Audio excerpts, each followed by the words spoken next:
Hola, bienvenidos a esta segunda parte del tema que titulé Cuando haces de la gracia una desgracia. Y quiero hacer un breve resumen de lo que platicamos en el primer video, en donde hablábamos que muchas personas, sin conocer la magnitud de lo que es la gracia, tienen en sus mentes una idea errónea creyendo que la gracia es un libertinaje o que la gracia es una licencia para pecar. Mencioné que en algunas iglesias definitivamente no enseñan gracia por el temor de creer que la gente llegara a los extremos y entonces poderse perder. Cuando la Biblia, de acuerdo a Tito 2:11, nos habla claramente que la gracia se manifestó como salvación a todos los hombres. Por consiguiente, yo hacía una pregunta: ¿cómo se manifestó la salvación a todos los hombres? Efectivamente, fue a través de una persona llamada Jesucristo. Ahora, el versículo 12 dice que esa gracia nos enseña que tengamos una vida justa, sobria. Y esa gracia también nos enseña a renunciar a la impiedad y a los deseos mundanos. Dese cuenta que la gracia no es una desgracia. El problema es que algunas personas convierten esa gracia en desgracia al no conocer de qué se trata este estilo de vida.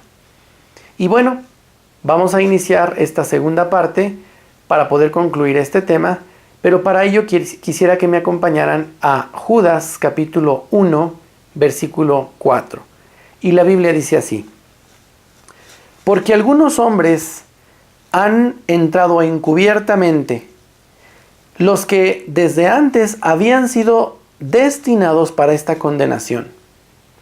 Hombres impíos que convierten en libertinaje la gracia de nuestro Dios y niegan a Dios, el único soberano, y a nuestro Señor Jesucristo.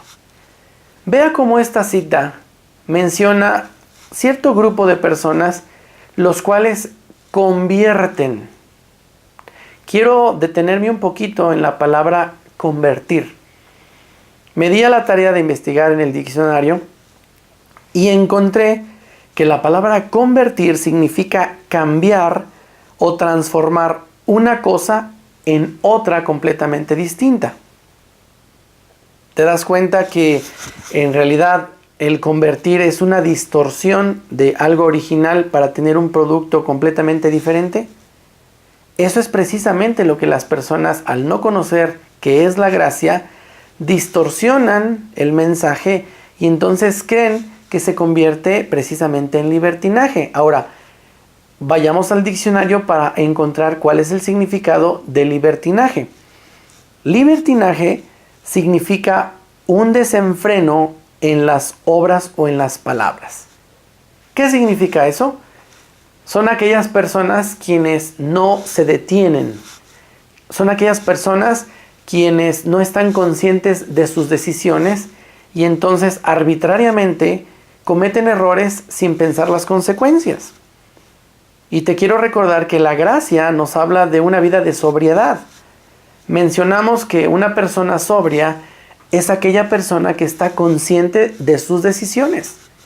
Estás consciente de lo que va a suceder como una consecuencia. Por esa razón es muy importante que como cristianos nos demos cuenta que Dios nunca va a dejar de amarnos porque Él es fiel.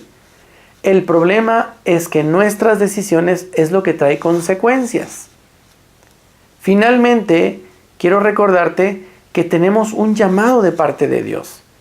Si tú me acompañas a la Biblia, quisiera que por favor buscáramos la segunda carta a Timoteo, capítulo 1, versículo 9. Y vayamos a ver cuáles son los puntos que esta cita nos menciona respecto al estilo de vida al cual nosotros fuimos llamados. Dice la palabra del Señor: quien nos salvó. Dese cuenta que Él nos salvó. Muchas personas se quedan allí. Creen que la vida cristiana simplemente es la base, la salvación, y ahí se acaba todo. Pero vea la continuación. Dice, y llamó con llamamiento santo. Tenemos un llamado de santidad. Tenemos un llamado precisamente a disfrutar el estilo de vida que Dios nos ha dado a través de Jesucristo. Es muy importante que podamos entender que el cristianismo, precisamente de todo lo mucho que hemos platicado, el cristianismo es un estilo de vida basado en lo que Jesús ha hecho y no en lo que nosotros podemos hacer. Simplemente disfrutar lo que Cristo ya hizo objetivamente por cada uno de nosotros y poderlo creer, poderlo disfrutar. Ahora, sigamos a la siguiente, continuemos con la parte que continúa del versículo. Dice así: no conforme a nuestras obras, sino según el propósito suyo y la gracia que nos fue dada en Cristo Jesús antes de los tiempos de los siglos. ¿Te das cuenta que no está supeditado a nuestras obras, sino al propósito que Dios ha tenido para nuestras vidas? El privilegio que tenemos como hijos de Dios de conocer la gracia es precisamente que nuestra mente, como la palabra lo dice, esa mente, nosotros tenemos la mente de Cristo. Y lo que está sucediendo en las personas que no conocen y no caminan en la gracia, lo que está sucediendo no es porque no tengan la mente de Cristo en sus vidas, simplemente que esa mente de Cristo no está fluyendo a través de ellos para que sea Cristo viviendo a través de ellos. Y eso es precisamente un limitante que las personas, sin darse cuenta, es como un filtro, como algo que ya está en ellos, pero no fluyen en lo que son. Y eso es un problema. Por esa razón, en muchas iglesias que no se habla de gracia, por ese temor, por ese desconocimiento, hay la idea errónea de algo que no es en su concepto original. La verdad es que en nuestra congregación tenemos el privilegio de hablar siempre de gracia. Y la razón es porque la gracia, como lo dijimos al principio, pues es la misma persona como Jesús. Entonces, ¿qué más podemos predicar que no sea Jesús? ¿Qué más podemos predicar que no sea la propia vida de Jesús? Precisamente el hecho de hablar abiertamente de la gracia es disfrutar, conocer lo que ya somos y lo que ya tenemos en Cristo Jesús, porque Dios nos lo ha dado a través de Él. Entonces, Pablo menciona en la primera carta a los Corintios, capítulo 10, versículo 23, que usted seguramente conoce la cita, dice: todo me es lícito, pero no todo conviene. Vea cómo esta parte Pablo enfatiza muy claramente la libertad que tenemos en Cristo Jesús. Usted tiene la libertad de hacer todo lo que quiera. El problema es que si usted no está fluyendo correctamente en una vida de sobriedad, no se va a dar cuenta que no todo le va a ser bueno. Pero no significa que usted no tenga la libertad de hacer todo. El problema es que no hemos aprendido a caminar en esa congruencia de libertad y se llega al libertinaje, al desenfreno. Somos llamados a disfrutar todo lo que Dios ha creado para nosotros. Muchas familias, ese es precisamente el problema que viven muchos cristianos en muchas iglesias.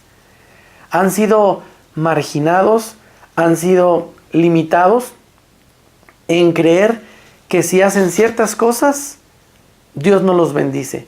Que si hacen o dejan de hacer ciertas cosas, Dios se enoja con ellos. La realidad objetiva es que Dios quiere mostrarnos su amor incondicional a cada uno de nosotros. Y eso nunca va a cambiar. El problema es que nosotros debemos estar conscientes que nuestras decisiones es lo que tendrá una consecuencia. Quiero hablar un poquito de la practicidad de la gracia a través de la enseñanza en la congregación. Constantemente estamos hablando precisamente de este tema para que las personas puedan aprender, puedan conocer que hemos sido completamente bendecidos por Dios en Cristo Jesús. Efesios 1:3 lo dice. Sin embargo, también debemos entender que lo que sembramos vamos a cosechar. Ahora, ¿cómo entendemos esto? Si yo como esposo, sabiendo que soy hijo de Dios, que tengo un llamado, que fui salvo y que tengo un llamado a santidad, si yo como esposo no trato bien a mi esposa, y escuche con atención, no porque yo la tenga que tratar bien, pensando en que lo que yo haga va a determinar mi identidad con Dios. Por el contrario, la gracia me enseña lo que yo soy en Dios, lo cual me motiva a fluir en congruencia con lo que soy. Esto es, si yo soy un padre, si soy un esposo, el cual el amor de Dios está completamente en mí, porque la Biblia dice que su amor ha sido derramado en nuestros corazones. La Biblia dice que Dios es amor. Date cuenta que toda la plenitud, toda la esencia del amor está en ti y está en mí. Curiosamente, muchas personas en sus oraciones le piden a Dios, Señor, dame amor para amar a mi esposa. Cuando no se han dado cuenta que toda la plenitud del amor está en ellos, porque Dios es amor y Dios está en ti y Dios está en mí. El problema es que no hemos aprendido a fluir en ese amor. En cambio, si nuestra oración fuera, Señor, permite que tu amor fluya a través de mi vida para que yo pueda amar a mi esposa como tú me has amado, entonces estamos dándole el crédito al Señor para que Él lo haga a través de nosotros. Y cuando menos tú te esperes, lo que va a pasar es que tú vas a aprender a amar a tu esposa incondicionalmente. Pero nota la diferencia entre un mensaje de condenación, porque muchas ocasiones se habla del amor en las iglesias. Claro que sí. El problema es bajo qué contexto se habla del amor. Porque de repente nos dicen, si tú no amas, si tú no perdonas, Dios no te va a perdonar. La Biblia lo dice. Pero hay que entender por qué lo dice y en qué contexto lo dice. Punto número 1. Te recuerdo que en Cristo Jesús todos nuestros pecados han sido perdonados. Ahora, el que yo sepa que todos mis pecados han sido perdonados me hace consciente que yo soy hijo de Dios y que tengo un llamado a santidad. Cuando me doy cuenta que Cristo está en mí, Él es mi vida y Él fluye a través de mí, yo te quiero hacer una pregunta. Si Cristo está en ti, entonces ¿Cristo te va a llevar a pecar? La respuesta es no. ¿Cristo te va a llevar a tener un problema con tu esposa? La respuesta es no. Lo que sucede simplemente es que cuando tú tienes un conflicto con tu esposa, con tu hijo, con tu jefe, con tu amigo, lo único que está sucediendo es que en ese momento no estás siendo congruente a lo santo que eres. Y no estás permitiendo que el amor de Dios fluya como conducto, tú como conducto, y que ese amor fluya a través de ti para poder amar a otras personas. Entonces, en la medida en que yo me doy cuenta que Cristo está en mí y yo permito que Él fluya a través de mí y Él haga las cosas a través de mí, yo estoy descansando en Él. Porque entonces no está supeditado a mis obras, sino a su propósito. Y quiero que sepas que tenemos un llamado a ver a las demás personas no como nuestros ojos los ven, sino como Dios los ve. Y eso, hermano, tener la capacidad de llegar a ese punto, realmente solamente el Espíritu Santo nos puede dar esa revelación. Quiero terminar la idea de lo que dije anteriormente. Muchas iglesias hablan del amor, sí, pero el problema de ese mensaje es que te dicen, si tú no amas a tu esposa o si tú no te sujetas a tu esposo, entonces algo va a pasar. Date cuenta que el amor es el motivo suficiente que nos detona, nos mueve a hacer las cosas simplemente porque amamos a Dios. Y cuando dejamos que el amor de Dios fluya a través de nosotros, entonces no se vuelve una carga, se vuelve un deleite. En los siguientes videos estaremos hablando de la vida práctica en la iglesia. Quiero darte las gracias por darme la oportunidad de compartir esta porción de la palabra, pero antes de terminar el video, quiero que terminemos la frase de Corintios 10:23, donde dice en la parte B, todo me es lícito, pero no todo edifica. Date cuenta que el saber que todo te es permitido, pero que no te va a edificar, entonces tú vas a tener capacidad de decisión. Y eso es gracia. También la gracia es aprender a decir no. Y muchas veces no hemos aprendido a decir no. No porque, escucha con atención, no porque no podamos, sino simplemente porque en ocasiones no permitimos que sea Dios, que sea Jesucristo viviendo a través de nosotros para que Él nos dé la fortaleza de decir no. Te quiero agradecer completamente tu atención. Espero que esta plática sea de bendición para tu vida. Quiero mencionar que como conclusión al primer video y a este segundo video, la verdad es que ha sido un caminar de bendición el descubrir día con día quién soy para Dios, compartir en esta congregación donde tengo el privilegio de ser el pastor. Estamos enseñando precisamente a la gente que descubra lo que son en Dios y sobre todo lo que tienen en Dios a través de Jesucristo. Y eso, mis hermanos, nos ha permitido tener un estilo de vida en descanso en Cristo Jesús. Mi invitación es que tú disfrutes la gracia que Dios ha puesto en ti, disfrutes como Dios te ve con esa entidad de amor, disfrutes y conozcas lo que eres para Dios y que de la misma manera tú puedas ver a la gente que está cerca de ti con ese amor incondicional, el cual está a toda su plenitud en tu vida. Simplemente déjalo fluir y deja que Dios fluya a través de tu vida. Por tu tiempo y tu atención, muchas gracias.